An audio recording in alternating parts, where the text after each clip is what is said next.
Bismillahirrahmanirrahim. Assalamualaikum warahmatullahi wabarakatuh.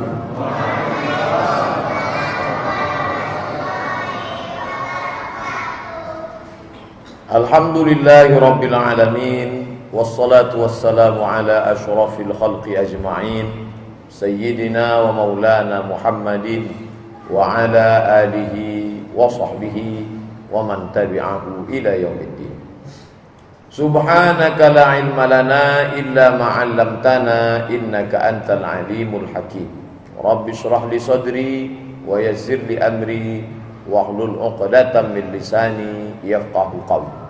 Yang sama-sama kita hormati dan insyaallah dimuliakan oleh Allah Subhanahu wa taala, Bapak Camat beserta seluruh perangkatnya, Bapak RW, Bapak RT yang berhadir, tokoh ulama, cerdik pandai, hadirin hadirat, yang besar tak dihimbau gelar, yang kecil tak dapat disebut nama.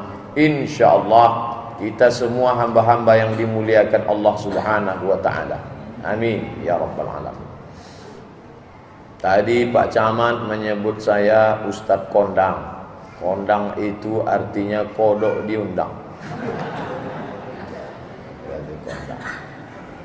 Adapun hadis yang akan kita kaji malam ini disebutkan dalam kitab Sahih Ibni Hibban, juga disebutkan oleh Imam Al-Baihaqi, juga disebutkan oleh Imam Al-Hakim dalam kitab Al-Mustadrak.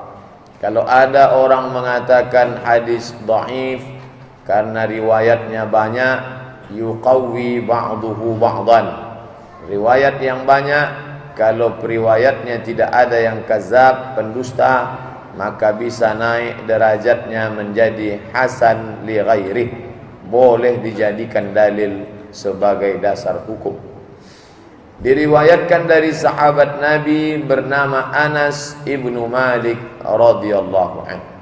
Qala Rasulullah sallallahu alaihi wasallam, Rasulullah bersabda, "Idza istahallat ummati khamsan," kalau umatku menghalalkan 5 perkara, fa'alaihimud dimar, maka turunlah azab Allah Subhanahu wa ta'ala kepada mereka. Ada orang berkeyakinan azab itu turun tak ada campur tangan Tuhan. Maka ketika azab terjadi, banjir bandang, tsunami, bumi bergoncang, dia katakan ini bencana alam. Orang yang mengatakan bencana alam itu sama dengan orang mengatakan Tuhan tidak ada. Maka alam ini terjadi dengan sendirinya, bergoncang dengan sendirinya, bertiup dengan sendirinya. Entah wartawan itu tak beriman atau dia tak paham, wallahu a'lam. Yang jelas kata itu selalu kita dengar di radio, di TV, ditulis di koran, bencana alam. Alam tidak menimbulkan bencana kalau tidak ada yang mengaturnya. Itulah beda orang beriman dengan tidak beriman. Maka kita yang beriman tidak mengatakan alam ini berjalan dengan sendirinya, tapi ada yang mengaturnya. Siapa dia? Inilah yang namanya ditulis di keliling masjid ini. Al-Jabbarul Mutakabbirul Khaliqul Bari'ul Musawwirul Ghaffarul Qahhar. Salah satu dari nama Asmaul Husna itu adalah Al-Mudabbir. Dia yang mengatur alam semesta. La syamsu yanbaghi laha an tudrikal qamar. Matahari tak mungkin menabrak bulan, bulan tak mungkin melanggar matahari. Wa kullum fi falakin yasbahun. Semua berjalan di garis edarnya masing-masing. Tapi tak selamanya begitu. Sampai masanya Allah buat sejajar antara 3. Ini bumi, ini matahari. Ini matahari, ini bumi. Biasanya cahaya matahari sampai ke bumi, tiba-tiba datang bulan menghalanginya. Maka disebutlah dengan gerhana matahari. karena cahaya matahari terhalang oleh bulan. Orang pun ketakutan, gelap dunia nih, kemana matahari? Lalu orang Viking mengatakan matahari ditelan oleh dewa serigala bernama Skoll. Maka mereka pun memukul-mukul periuk belanga, kelontang-kelontek. Supaya apa? Supaya serigala itu terkejut lalu dimuntahkannya balik matahari. Puh. Terang balik matahari. Itu kata orang Viking. Datang orang Cina, katanya matahari sedang ditelan katak besar. Orang Cina ini percaya sama katak. Makanya di atas meja duitnya itu ada katak sedang mengulum duit. Pernah tengok? Besok kalau belanja toko Cina, coba tengok. Ada katak sedang mengulum duit. Mereka bicara percaya kepada binatang. Lalu kemudian kalau bapak ibu dulu tradisi di kampung, kalau gerhana ada orang mukul jendela, mukul pintu, mukul periuk, mukul belanga. Itu termasuk tradisi Viking dengan tradisi Cina tadi. Karena katanya matahari ditelan oleh dewa-dewa, supaya dewa-dewa itu terkejut, maka dibuatlah pukulan-pukulan mercun segala macam. Akhirnya dimuntahkannya lagi matahari, nampak. Dibantah oleh Nabi Muhammad sallallahu alaihi wasallam. Kalian jahil, goblok, tak paham. Tidak ada yang menelan matahari. Satu-satunya agama yang berani membantah ini agama Islam. Inna syamsa wal qamar, sesungguhnya matahari dan bulan ayatani min ayatillah, itu adalah tanda-tanda dari kuasa Allah. La yankhasifani bi mauti ahadin wala li hayatihi, tidak akan terjadi gerhana karena ada orang mati, ada orang hidup. Itu terjadi karena kuasa Allah Subhanahu wa taala. Artinya apa? Kemarin kita bersimpuh sujud melaksanakan salat kusufus syams, gerhana matahari. Ini bukan terjadi karena alam. Jangan katakan alam berputar dengan sendirinya kebetulan terjadi. Bukan. Ini tanda-tanda kebesaran Allah. Kalau Allah mau, dibuatnya matahari itu jauh. Kalau matahari itu mendekat ke kita sedikit saja, terbakar kita, hancur. Kalau matahari itu menjauh sedikit saja, beku kita, kedinginan. Malam ini entah mendekat, entah menjauh, panasnya luar biasa. Tapi karena kipas hidup tak terlalu begitu. Tapi banyak orang yang kepanasan. Matahari, saya mau menjelaskan, jangan katakan ini bencana alam. Ini adalah azab dari Allah Subhanahu wa taala. Jangan terjebak pada bahasa-bahasa pers. Ada orang mati syahid di Palestina. Dia bilang 5 orang Palestina sudah mati kena bom bunuh diri. Orang mati syahid dia bilang bom bunuh diri. Ini bahasa-bahasa provokatif yang jauh dari ajaran Islam. Oleh sebab itu orang Islam mesti jeli, karena banyak yang menulis ini 3 kemungkinan. Pertama, orang kafir. Kedua, orang Islam tapi jahil. Yang ketiga, orang Islam sengaja memakai bahasa-bahasa liberal, sekuler, karena dia mulutnya mulut Islam, otaknya otak Islam, tapi cara berpikirnya tidak lagi berpikir Islam. Brainwashing, cuci otak. Otaknya sudah dicuci dengan pemikiran sekuler, liberal, dan lain sebagainya. Nah, bila terjadi musibah itu, salah satu sebabnya hadis ini kita kaji malam ini. Idza ista'allat ummati, kalau umatku sudah menghalalkan khamsan, 5 perkara, maka fa'alaihimud dimar, mereka berhak, layak untuk dihancurkan Allah dengan berbagai macam ujian datang. Apa saja yang 5 itu?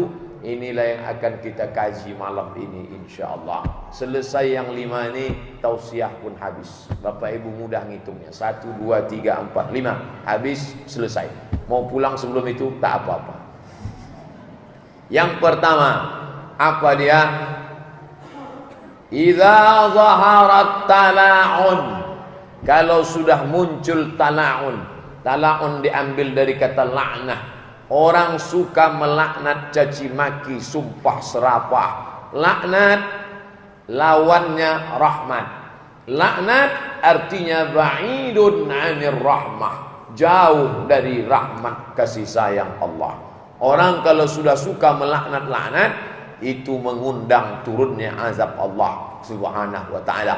Yang pertama, idza zaharat tala'un, kalau sudah orang suka melaknat-laknat. Dulu orang melaknat orang lain.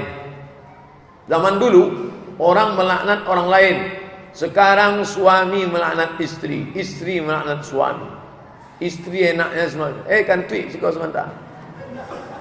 Enak saja melaknat. Tak layak ini saya ucapkan di sini.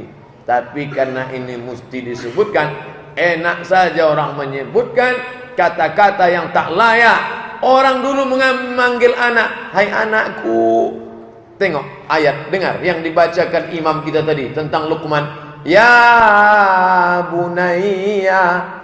Dia tidak katakan ya ibni, hai anakku. Tapi dia panggil ya bunayya, wahai ananda. Begitu. Luqman mengajarkan manggil anak lembut, ya bunayya, wahai ananda. Orang sekarang dah, hei setan sini bentar. Apa tak macam setan anaknya. Seorang perempuan walaupun cakapnya salah, tetap Allah kabulkan. Itu hebatnya perempuan. Ya Juraij, wahai Juraij. Si Juraij ini ahli ibadah. Dia di dalam tempat ibadah. Aku sahut emakku atau aku diam aja ya? Tuhan nomor 1, emak nomor 2. Diam dia. Ya Juraij, aku sahut emakku atau Tuhan ya? Emakku nomor 2. Allah lebih penting. Ini orang Bani Israel nih sebelum zaman Nabi Muhammad. Yang ketiga kali, ya Juraij, Allah lebih penting. Apa kata emaknya? Allahumma la tumithu hatta turihi wujuhal mumisat. Ya Allah, jangan kau matikan si Juraij sampai wajahnya melihat wanita tuna susila. WTS sekarang berubah nama jadi PSK. Orang kita nih itulah merubah-rubah nama.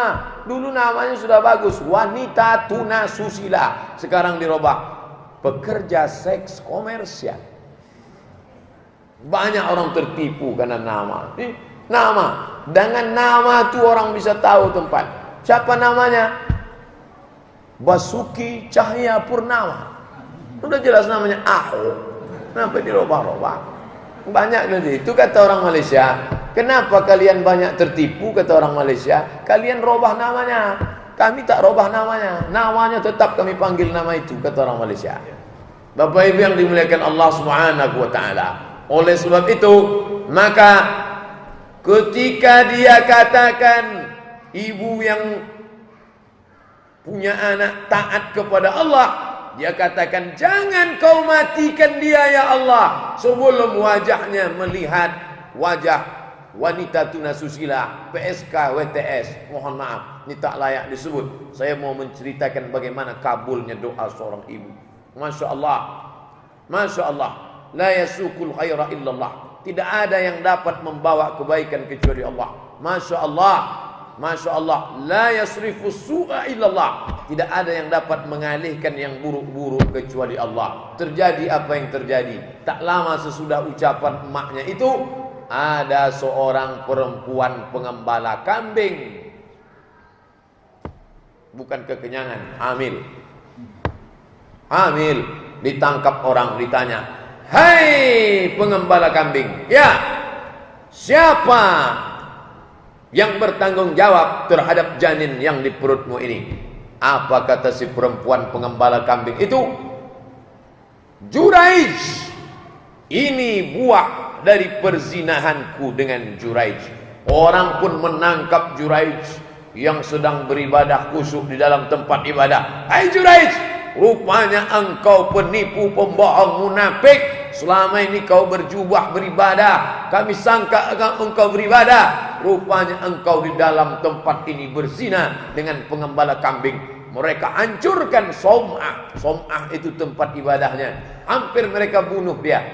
Tapi Juraij mengatakan, jangan kalian bunuh aku sebelum aku berbicara dengan anak kecil yang baru lahir. Bawa emaknya ke sini, bawa anaknya kemari. Mereka bawa si perempuan yang hamil melahirkan anak. Mana anaknya? Ini. Juraij menusuk perut si anak. Dia tanya, man abuka? Who is your father? Siapa engkau? Siapa bapakmu? Man abuka? Siapa bapakmu? Anak itu menjawab, berkat kuasa Allah. Maka ada dua anak bicara waktu kecil. Yang pertama Isa alaihissalam, yang kedua ini bayi Juraij. Man abuka? Siapa bapakmu? Anak itu menjawab, ra'il ghanam, bapakku pengembala kambing.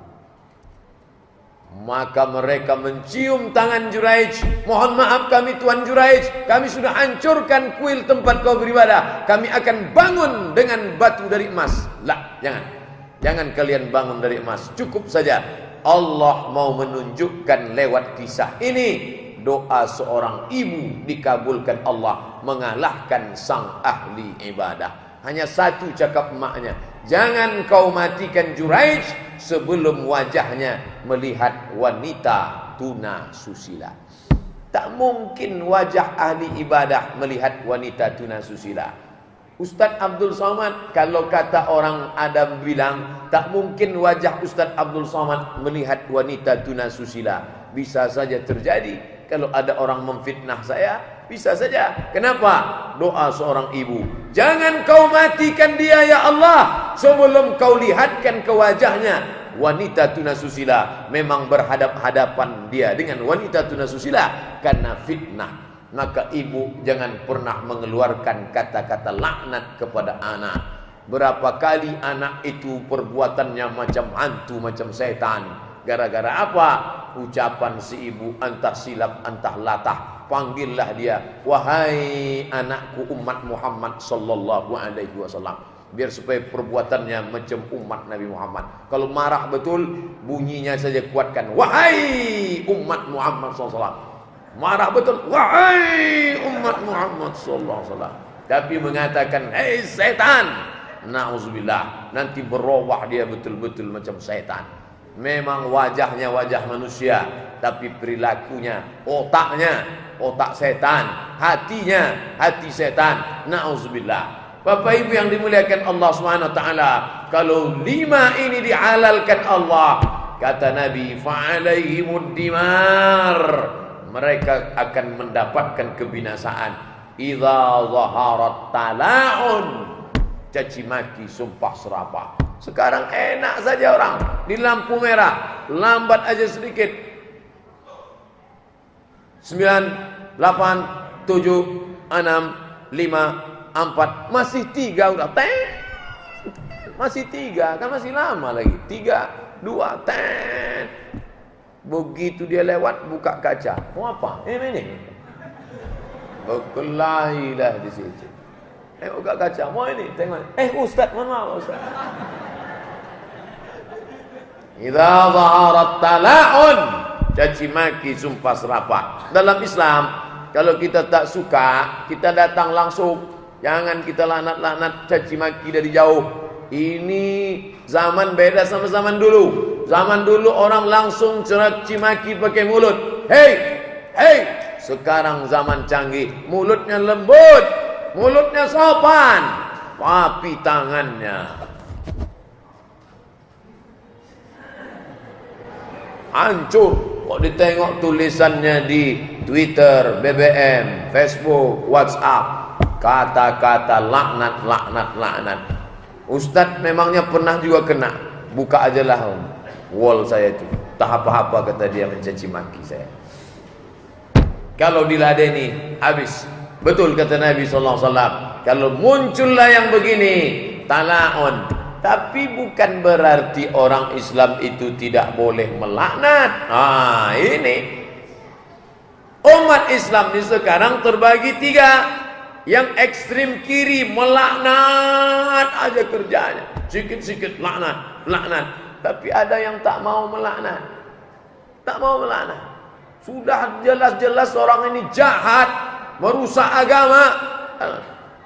Itu katanya ada orang mengatakan Quran palsu.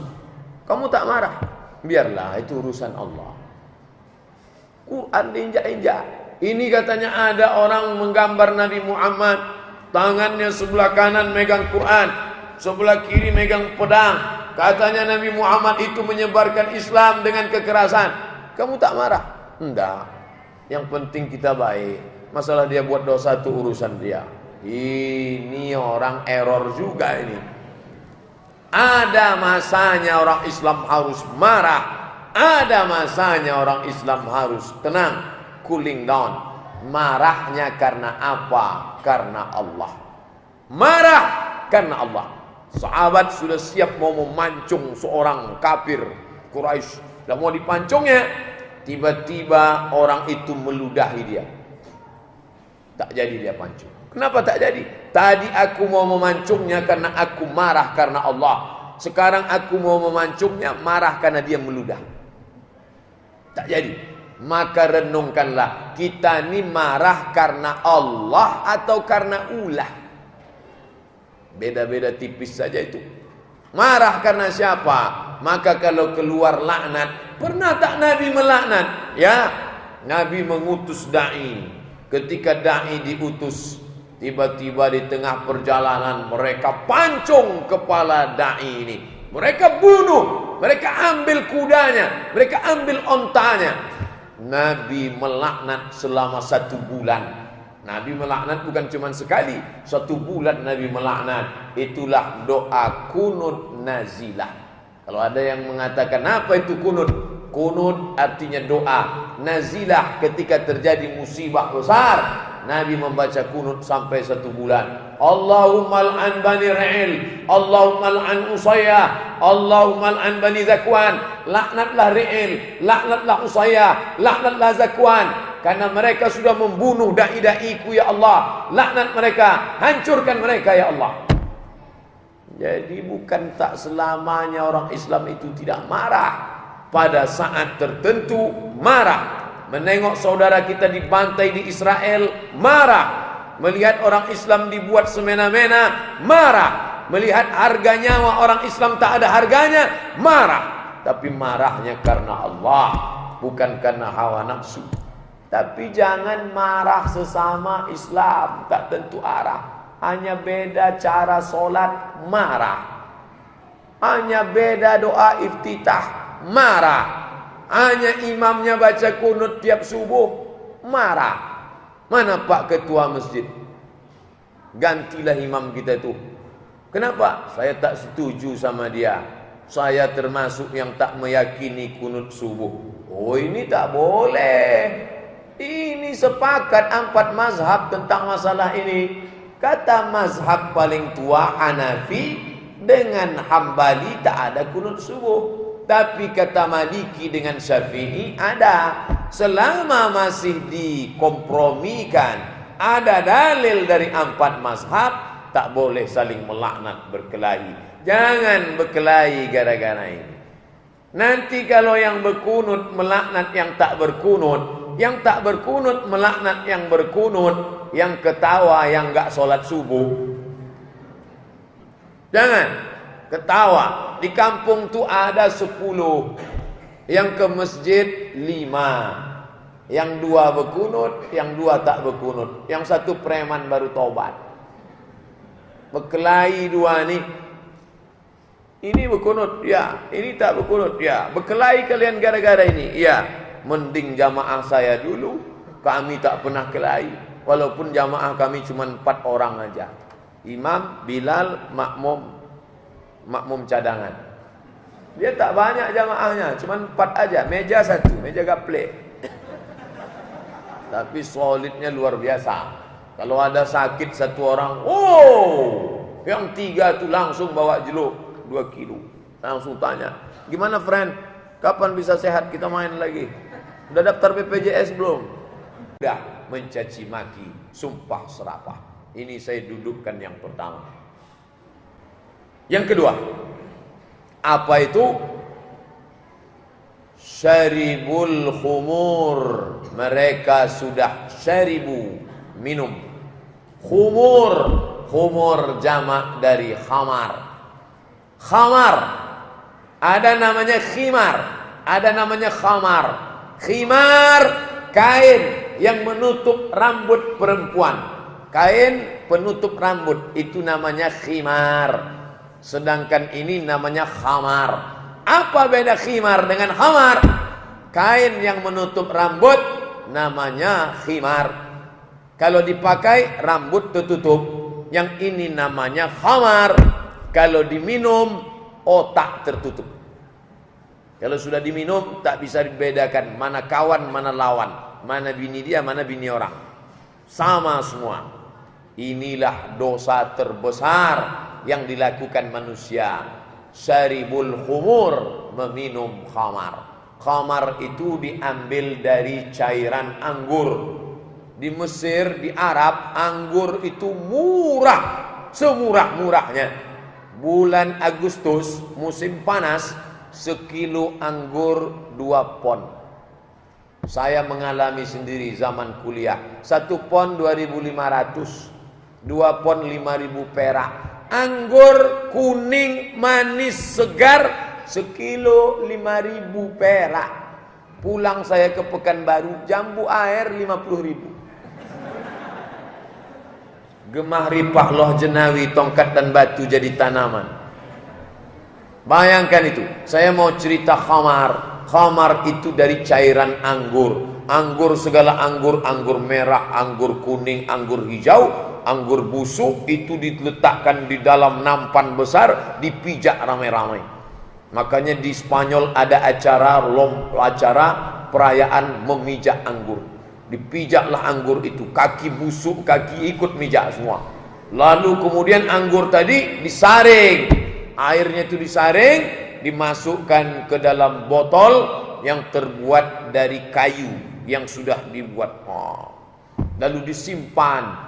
Simpan selama 7 hari. Proses fermentasi, berbuihlah dia ke atas. Ini kalau ada anggur di blender, beli anggur sekilo, blender. Setelah blender, saring, masukkan ke dalam botol, tutup selama seminggu, dia pun berbuih. Proses fermentasi. Setelah mengalami proses fermentasi, keluarlah zat baru yang disebut dengan alkohol. Bukan bahasa Arab. Alkohol. Mentang-mentang pakai bahasa Arab. Alpokat, almari, aluminium. Keluar zat baru namanya alkohol. Itulah yang membuat dia jadi haram, karena ada alkohol di dalamnya. Tapi alkohol itu bukan semuanya jadi alkohol. Alkohol paling banyak 20%. Kalau lebih dari 20%, orang minum, dia bukan mabuk, mati. Di bawah 20 semua. Anggur, brandy, mix, Carlsberg, vodka, Budweiser, itu semua. Hafal loh Ustaz.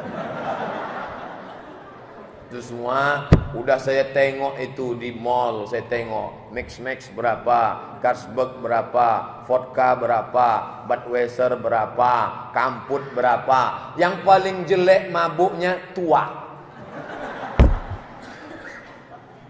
Itulah yang paling jelek mabuknya. Muntahnya berapa? Wah. Mabuknya, minumnya hari ini, mabuknya besok pagi. Ada orang mau beli tua pun tak ada duit. Tak ada. Akhirnya dibuat kopi. Buat kopi.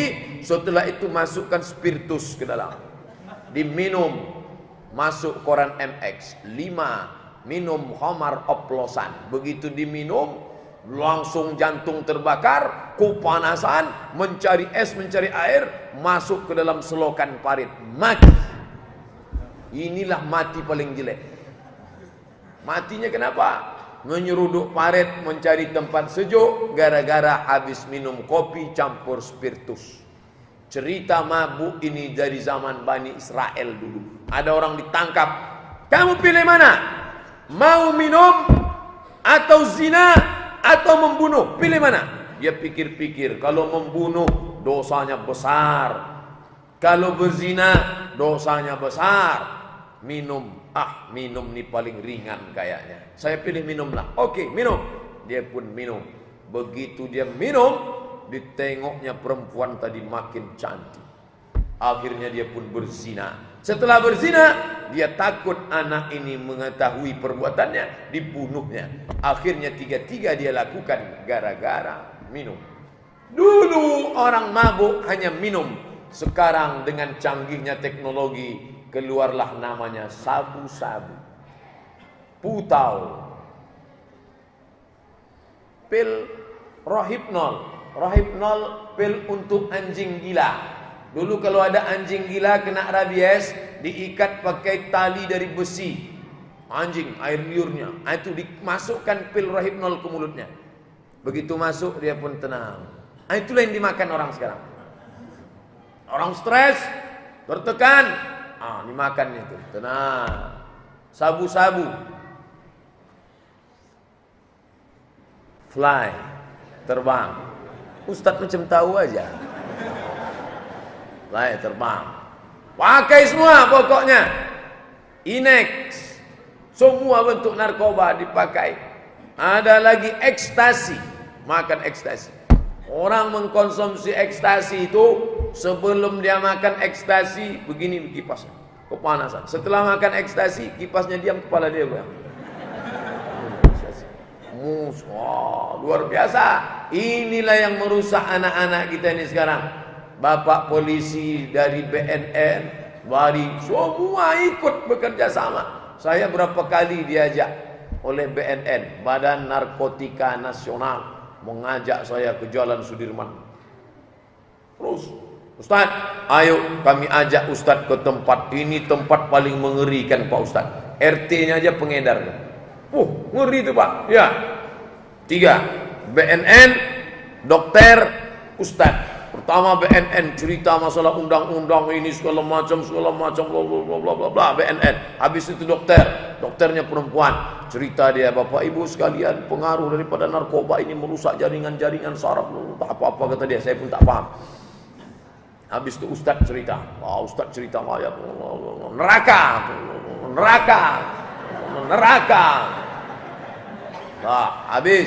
Habis itu tanya jawab.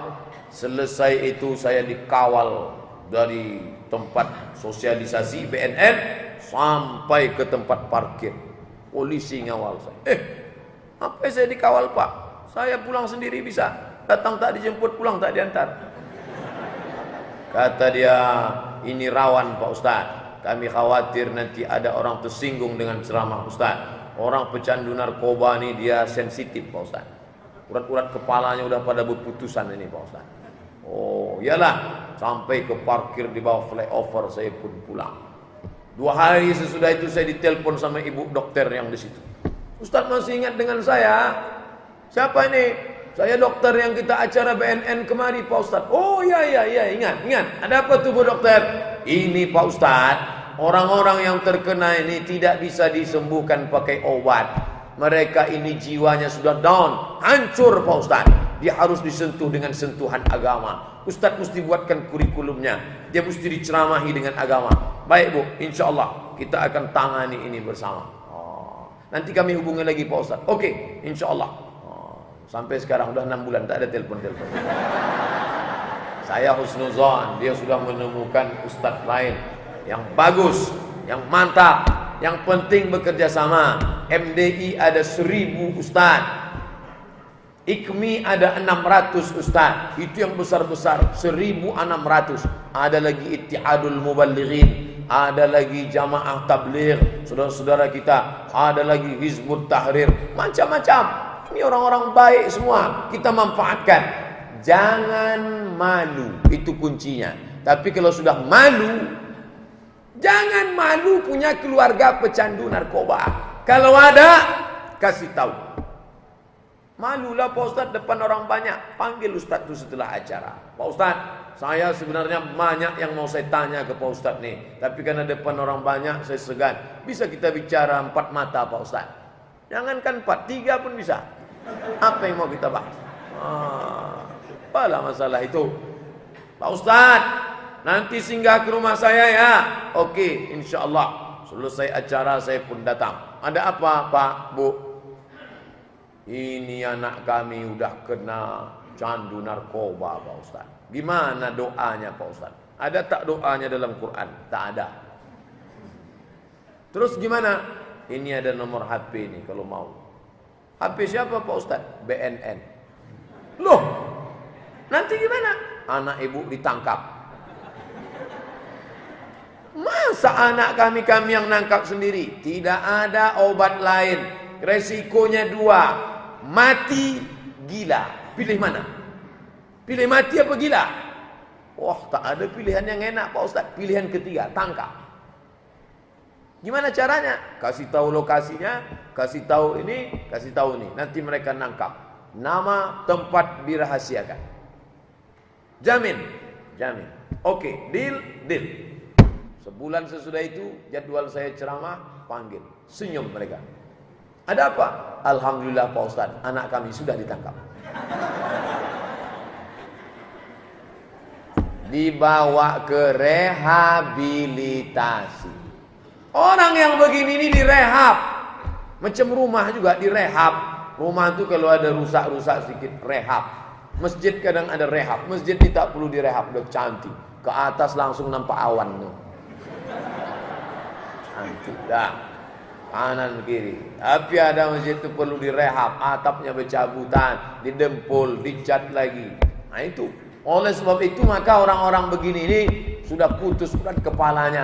Saya pergi ke rumah makcik saya di daerah Cilduk di Jakarta. Tiba-tiba lewat anak lajang pakai celana pendek, enggak pakai baju, dikejar orang.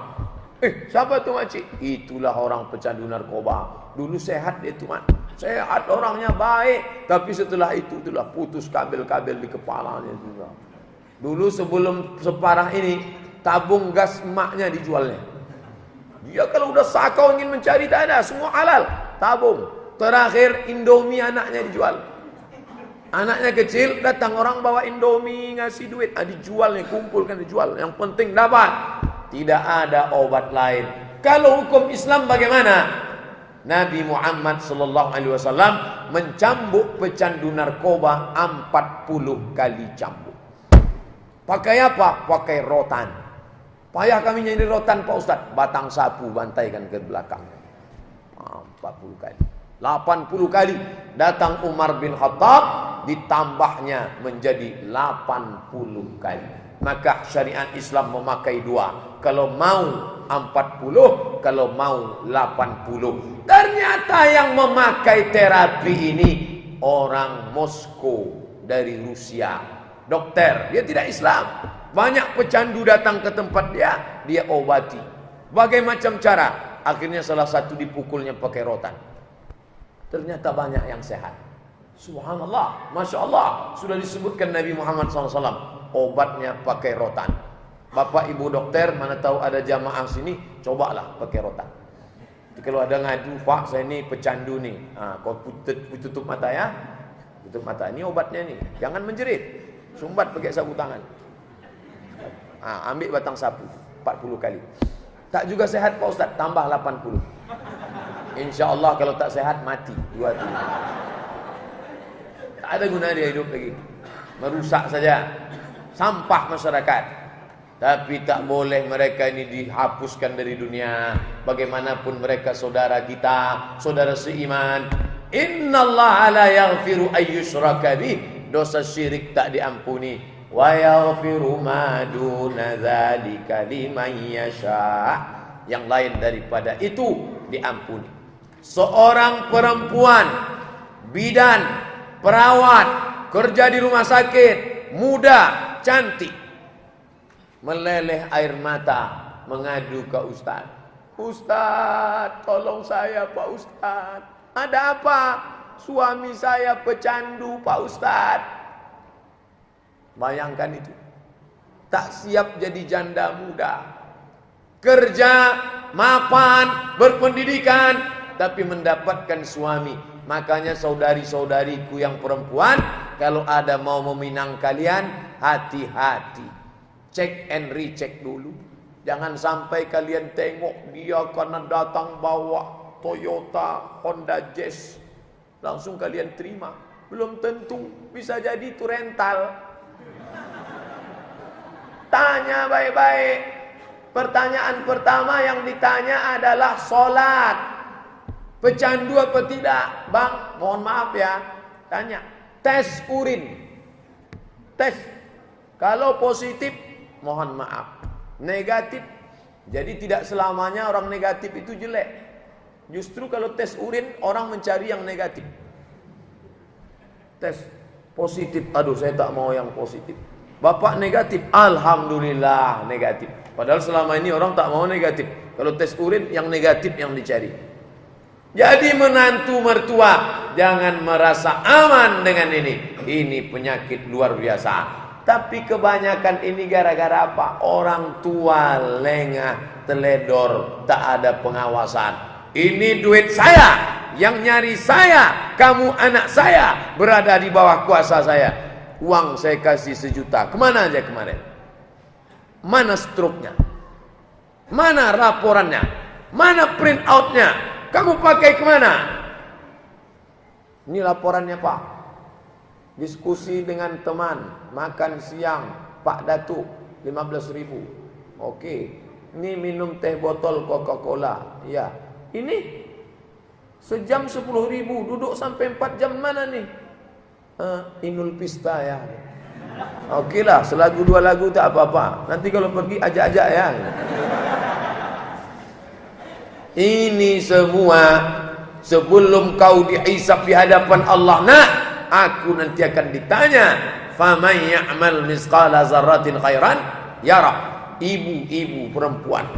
Ibu bukan cuman mengandung, melahirkan, bukan. Sampai mati anak itu tanggung jawab.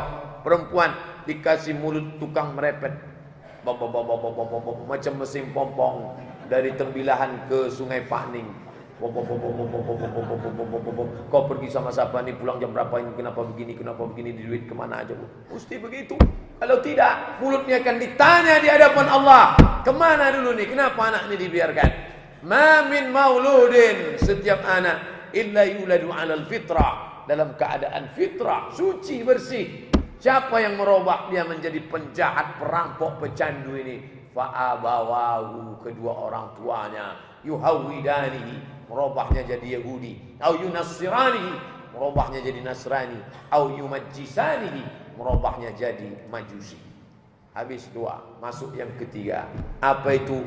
Walabisul harir, labisu memakai, harir sutra. Pertama, suka melaknat, caci maki, sumpah serapah, kelahi tak tentu arah. Yang kedua, mengkonsumsi khamar, narkoba. Yang ketiga, labisul harir, memakai sutra. Memakai sutra ini 2 maknanya. Yang pertama, memang pakaiannya sutra. Laki-laki tak boleh, perempuan boleh. Laki-laki hanya boleh pakai sutra kalau mau usbu'ain. Isba'in, 2 jari. Mana tahu ada bapak ingin betul pakai sutra, guntinglah sutra 2 jari, tempel sini. Lewat dari 2 jari haram. Dulu kalau ditanya, Pak Ustadz, kenapa laki-laki tak boleh pakai sutra? Karena sutra pakaian penghuni surga. Kalau kau pakai di dunia, di akhirat tak pakai lagi. Kenapa tak boleh pakai sutra? Karena pakaian sutra pakaian orang-orang kaya, raja-raja Romawi, raja Persia. Kalau sudah kau pakai berarti kau mubazir. Orang miskin tak makan. Baju kokomu dari sutra. Oh. Di mana belinya nih? Di Cina. Tengok ada tulisannya made in China. Berapa harganya? 2 juta. Baju koko 2 juta. Padahal 200.000 ada beserah. Beli aja kain putih. Beli kain putih berapa meter, jahit. Tak perlu ukir-ukir banyak-banyak. Mana contoh kain putih yang tak diukir? Ini contohnya. Lihat kain putih. Kain putih. Tak usah sulap-sulap. Bapak-bapak yang bersulam bagus. Bukan saya kata tak bagus. Tapi baju koko sampai 2 juta. Sebentar-bentar. Kenapa bapak gini dari tadi? 2 juta nih, friend. Ini belum dicopot, nan tengok nih. Orang makan aja payah, dia pakai baju 2 juta. Dulu orang kalau ditanya, kenapa tak boleh pakai sutra? Pokoknya Nabi bilang haram. Ternyata setelah diteliti orang sekarang, ibu-ibu pakai sutra bagus. Karena pakaian sutra yang lembut, lemah gemulai, itu memicu pertumbuhan hormon feminin. Hormon itu ada namanya feminin, ada namanya maskulin. Ibu kalau pakai baju sutra, itu ibu makin feminin, makin penuh kelembutan, dan bapak makin sayang. Tapi kalau laki-laki pakai sutra, dulu sebelum pakai sutra dia galak, ceramah. Haram. Sini. Setelah pakai sutra, haram. Memacu pertumbuhan hormon feminin. Hati-hati. Maka ada adik-adik mahasiswa pakai sutra. Pak Ustadz, saya sudah tobat nih. Dulu saya pakai pakaian maksiat dosa. Tadi SMS-nya baru masuk sore. Gimana nih? Saya bilang 3 jawaban. Kalau disedekahkan, nanti dipakai orang, dosanya ngalir. Kalau dibuang, berdosa, tak boleh buang nikmat Allah. Yang ketiga, gunting halus-halus jadi kain lap. Kalau tak mau, bakar, hancur. Tapi kalau baju selimut, kasihlah ke perempuan, bagus sebagai sedekah. Tapi kalau sutra untuk laki-laki, tak ada tawar-menawar. Di samping ini perbuatan mubazir. Innal mubazirina kanu ikhwanas syayatin. Orang yang mubazir saudara setan.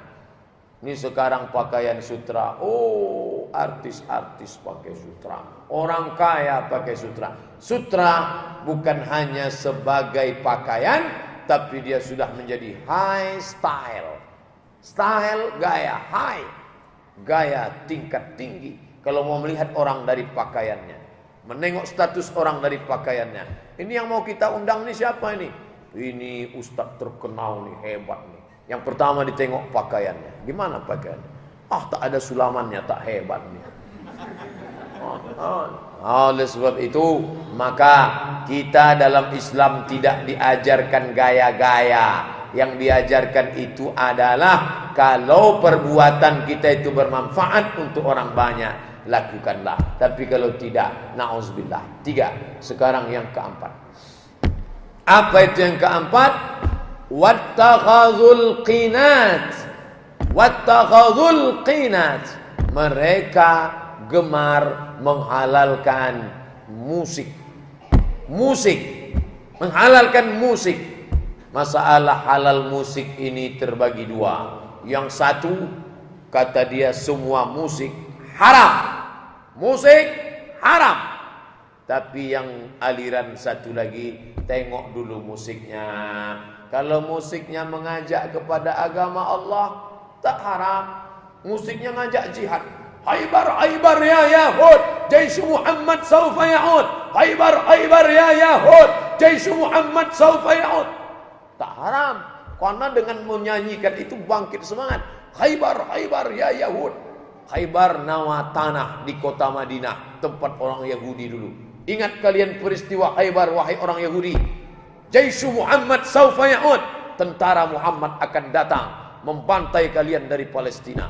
Bagus, tak haram. Apa salahnya? Atau syairnya, syair jihad, syair barakallahu lakuma wa baraka alaikuma wa jama'a bainakuma fi khair. Bagus, tak salah. Mengajak orang nikah, itu kan doa walimah. Yang belum nikah bagus, yang udah nikah bagus juga.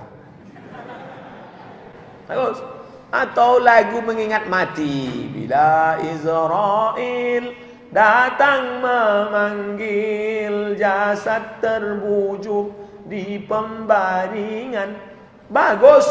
Lalu yang disebut mereka memakai menghalalkan musik yang membawa kepada maksiat. Keong racun, kucing garong, cinta satu malam, Cinta satu malam itu kumpul kerbau, kumpul kebo. Mana ada cinta satu malam? Cinta satu malam. Cinta satu malam itu dua saja. Kalau tidak zina, kumpul kebo, nikah mut'ah. Aku nikahi engkau dengan mahar 50.000 dari jam 5 sore sampai jam 5 subuh besok, tunai. Syiah itu, na'udzubillah. Nikah, perbuatan, mengajak, atau menceritakan tokoh dinyanyikan dalam lagu Arab. Contohnya lagu Isabella. Adik-adik, anak muda atau bapak-bapak yang suka lagu Isabella, itu jangan lagi, karena itulah raja, ratu dari Spanyol, nenek moyang Juan Carlos, raja Spanyol sekarang. Dia itulah yang paling kejam, memotong kepala orang Islam. Kalau orang Spanyol mau tetap Islam, usir dari Spanyol. Kalau mau tinggal di Spanyol, dipotong kepalanya. Atau pilih dua, mau jadi Kristen atau mau tetap Islam, potong kepala. Namanya Ratu Isabella. Itulah lagu yang dinyanyikan oleh Amy Search tahun 90-an. Waktu itu saya kelas 6 SD. Saya suka juga lagu itu dulu. Dulu waktu SD, tak tahu ceritanya, ternyata haram. Maka yang haram itu adalah irama-irama, membawa kepada maksiat, dan penyanyi-penyanyinya itu memang menyembah setan. Lagu-lagu metal itu rata-rata penyanyi pemain band metal memang penyembah setan. Antingnya anting setan, bulu matanya diukir bulu mata setan, rambutnya dipasang bertanduk-tanduk setan, lambangnya berlambang setan. Sebelum nyanyi dia panggil setan, metal, tanduk setan. Lambang-lambang begini itu tanduk setan, karena setan itu bertanduk dua. Makanya ada disebut dengan kornai syaitan. Tidak boleh sholat pada saat dua tanduk setan. Ini matahari naik. Matahari naik dari permukaan bumi. Ketika matahari naik, datang setan meletakkan tanduknya. Jadi matahari bertanduk. Setan, tak boleh. Dulu dikatakan jangan ikut-ikut tanduk setan. Zaman sekarang malah orang ikut tanduk setan. Red Devil, setan merah. Ditempel di sepeda motornya. Saya tengok motor merah. Pas di depan saya tengok Red Devil. Hampir saya tabrak lagi. Setannya harus ditabrak. Ini anak-anak muda sekarang banyak tak tahu di entah apa yang ditempelnya itu. Red Devil, setan merah. Setan merah warnanya Pak Ustadz. Ya, setan merah karena dia lambang neraka. Neraka jahanam, api warnanya merah. Setan merah. Malam tahun baru 1 Januari, cobalah tengok anak-anak muda, semua bertanduk. Tanduk. Kelap-kelip lagi tanduk. Klik-klik. Oh, ini tanduk setan. Kemarin malam tahun baru di Masjid Islamic Center Pasir Pangarayan Rokan Hulu, kita ingin anak-anak muda di Kabupaten Rokan Hulu jangan sampai jadi setan malam tahun baru. Maka dikumpulkan di Masjid Agung Islamic Center 20.000. 20.000 penuh lantai bawah, lantai atas. Malam ini kata panitia, kita semuanya 20.000 iktikaf. Dari mulai habis isya malam sampai subuh, pengajian, iktikaf, zikir, solawat. Untuk apa dibuat ini Pak? Supaya anak muda jangan bertanduk malam tahun baru ini Pak Ustaz. Tanduk setan. Orang tua mengontrol ini semua musik-musik. Maka di rumah kalau ada kaset CD musik, balik dari sini, tak ada guna pengajian kalau tak diamalkan. Lagu-lagu metal, lagu-lagu rock, lagu-lagu hantu, bakarlah. Yang ada di HP, MP3, delete. Jangan sampai dia masuk ke telinga kita. Dia itu musik, pintu setan masuk ke dalam hati.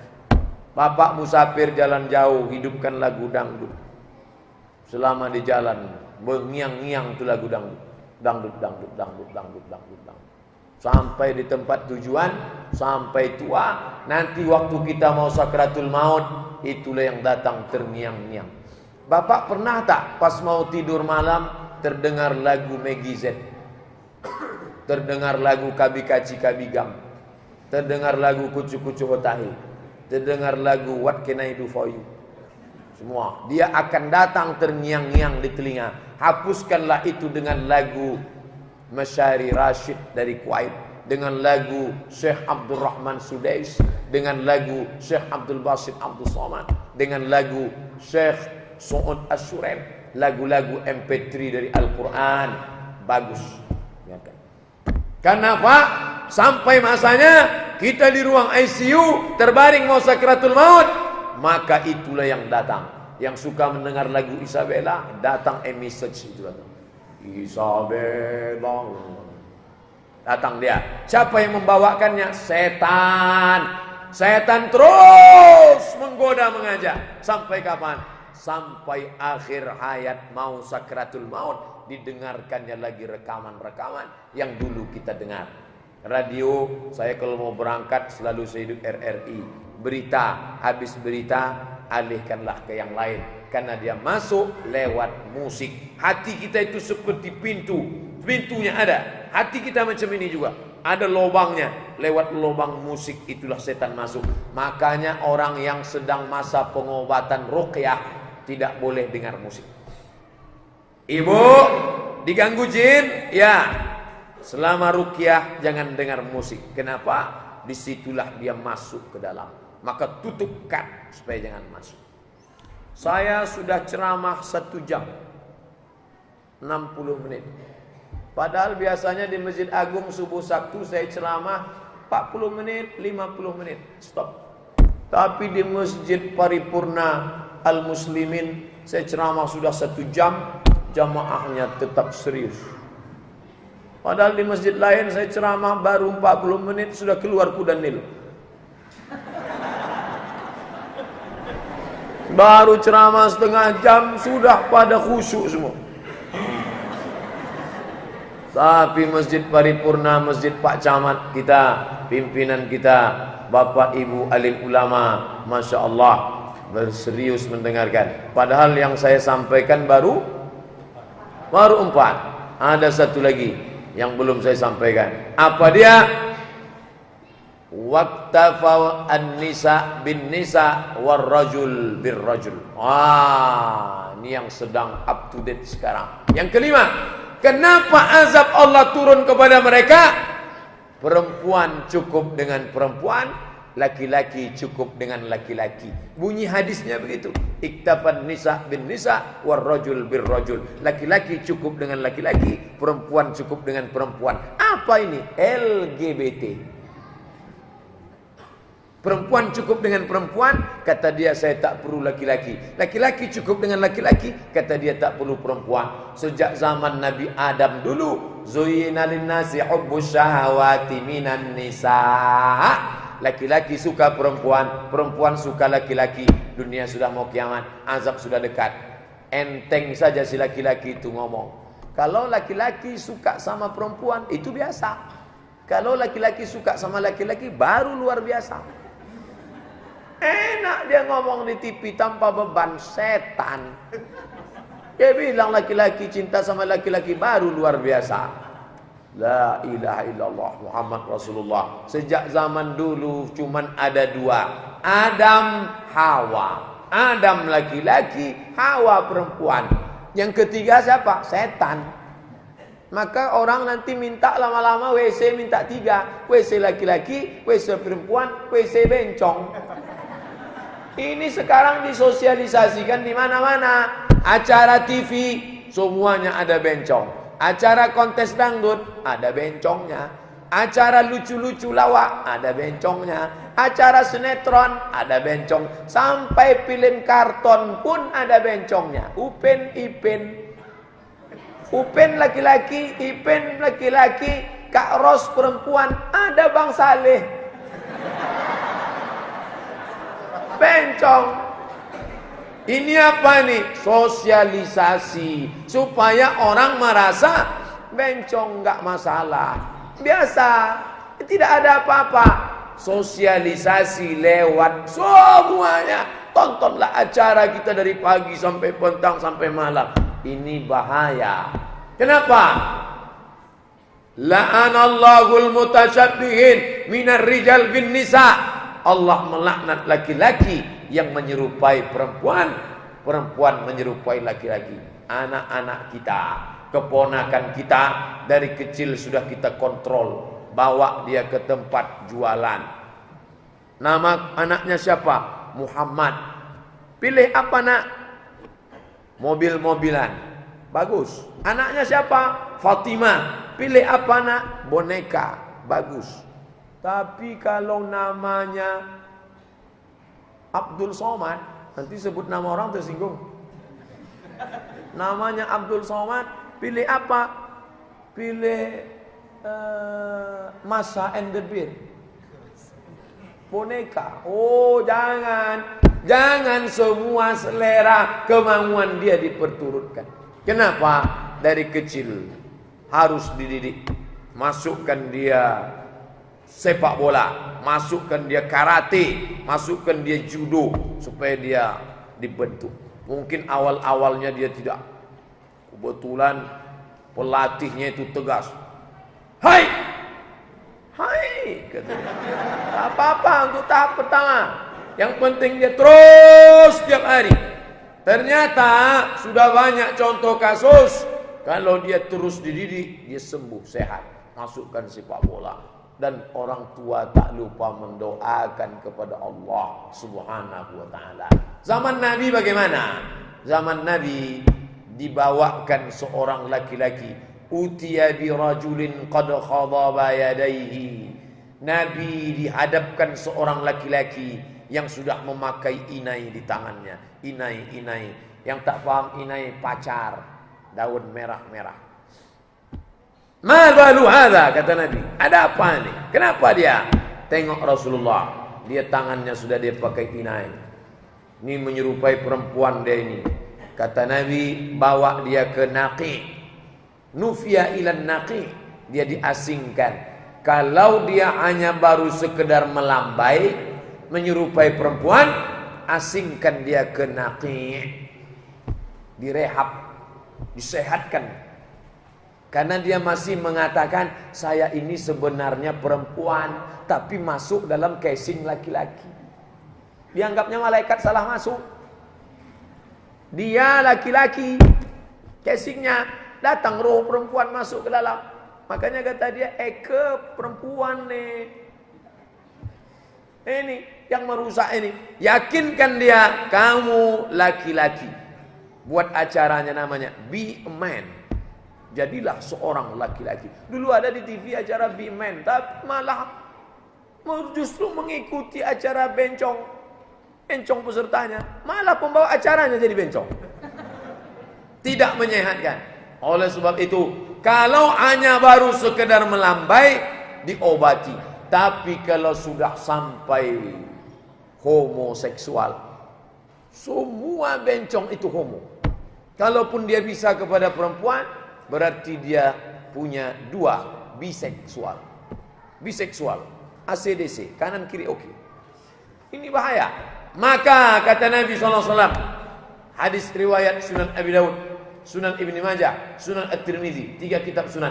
Man wajadtumu, kalau kamu dapati, man ya'malu amala qaumi Lut, kalau kamu dapati ada orang melakukan perbuatan umat Nabi Lut, faqtulul fa'il wal maf'ul, hukumannya hukum pancung, hukum bunuh, baik pelakunya maupun objeknya, baik yang jadi laki-laki maupun yang menyamar jadi perempuan. Karena bencong itu terbagi dua, bersikap laki-laki, bersikap jadi betina perempuan. Dua-duanya dihukum pancung, halal darahnya. Begitu dalam hadis Nabi Sallallahu Alaihi Wasallam. Ini bukan main-main. Penyebaran HIV/AIDS terbesar di dunia melalui perbuatan homoseksual. Sebenarnya ini cara Allah ingin menghancurkan orang kafir. Orang kafir itu dihancurkan Allah Ta'ala dulu. Fa arsala alaihim tayran ababil, tarmihim, dilempar mereka bi'ijaratin, dengan batu. Faja'alahum ka'asfim, mereka seperti daun yang dimakan ulat. Dulu begitu. Sekarang Allah kirimkan virus, namanya virus HIV/AIDS. Ini untuk orang kafir. Jangan sampai orang Islam ikut mengambil virus ini. Ini virus diciptakan Allah untuk orang kafir. Orang Eropa, orang Amerika, orang Spanyol itu akan binasa seperti daun yang dimakan ulat karena terserang virus. Digerogoti sel darah merahnya, sel darah putihnya, akhirnya dia tinggal kentut sama tulang. Kulit habis dan dia tak punya kekebalan tubuh. Akhirnya dia mati perlahan karena virus penyakit yang tak ada obatnya sampai hari ini. Pontang-panting ilmuwan-ilmuwan barat itu mencari, tak ada. Kenapa? Ini dari Allah, cara Allah untuk membinasakan. Maka masalah HIV/AIDS, satu sisi kita gembira, satu sisi sedih. Sedihnya kenapa? Orang Islam yang homoseksual terkena penyakit, tapi kita bahagia. Kenapa? Cara Allah menghabiskan orang kafir dengan HIV/AIDS ini. Jadi orang-orang kafir yang ada di barat itu lama-lama mereka punah. Ada 3 penyebab orang kafir itu punah. Yang pertama, orang kafir itu tak mau punya anak. Di Jerman, siapa yang mau punya anak dikasih beasiswa sampai doktor, dikasih subsidi, gratis berobat, dikasih rumah, asal mau punya anak. Orang barat tak mau punya anak, maka orang barat nanti akan hilang. Orang Islam pula anaknya makan tidur 10. Nih, jadi ini orang barat ini, Bapak Ibu tak perlu takut. Kenapa? Mereka akan punah dengan sendirinya, habis. Yang kedua, mereka akan musnah disebabkan LGBT. LGBT, saya dulu sangka LGBT itu bahasa Indonesia, ternyata Inggris juga pakai LGBT. Lesbi, gay, biseksual, transseksual. Semua akan musnah karena mereka terkena penyakit ini. Bismillah, Masya Allah, Subhanallah, Na'udzubillah. Di barat mereka melegalkan itu. Bahkan sebagian gereja menikahkan di gereja mereka. Saksinya homo, yang nikah homo, pendetanya pun homo. Bayangkan itu. Ada itu di Amerika, di Eropa. Negaranya menyetujui. Yang menyetujui itu siapa? Anggota parlemen. Anggota parlemen 50 orang. Lalu diambilnya padu. Dalam demokrasi, suara terbesar, suara Tuhan. Suara terbanyak, suara Tuhan. Apakah saudara-saudara anggota parlemen setuju nikah sejenis? Setuju. Sah. Yang tak setuju ada 2 orang. Tak setuju kata dia. Itu pun yang udah tua-tua, udah mau mati, tak setuju. Yang 48 setuju. Akhirnya disetujui mereka. Maka nikah sejenis sah. Maka mereka keluarkan peraturan.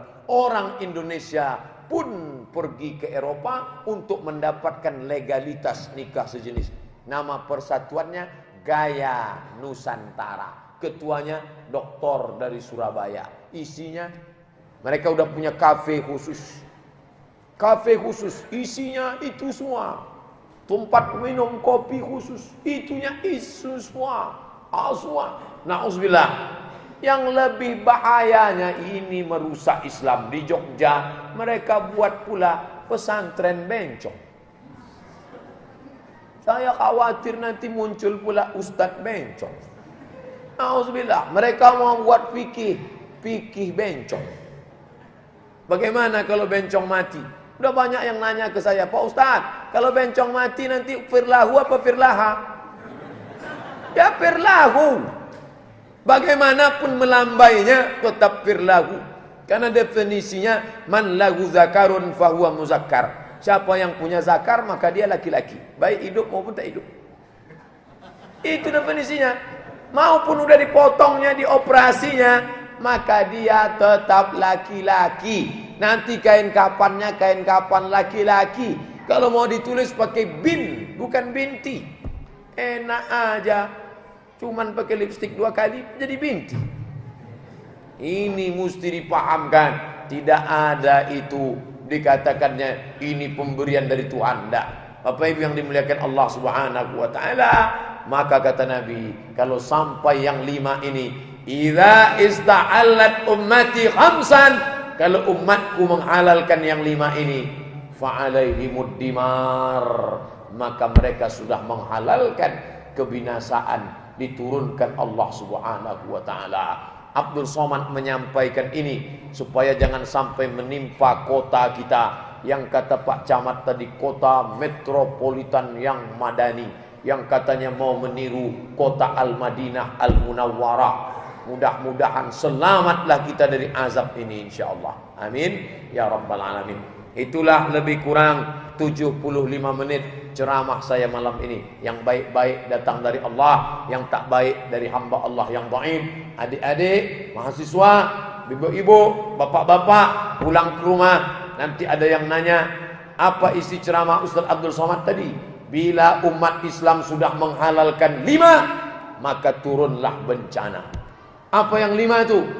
Ada tuh rekamannya tadi, aku tak ingat entah apa aja yang 5. Pokoknya ada tadi. Kita tengok nanti videonya di YouTube insyaallah.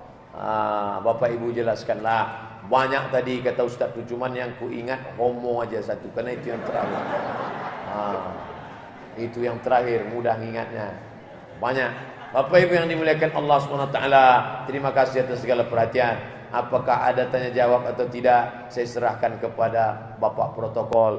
Aqulu qauli hadza astaghfirullah li wa lakum. Wassalamualaikum warahmatullahi wabarakatuh.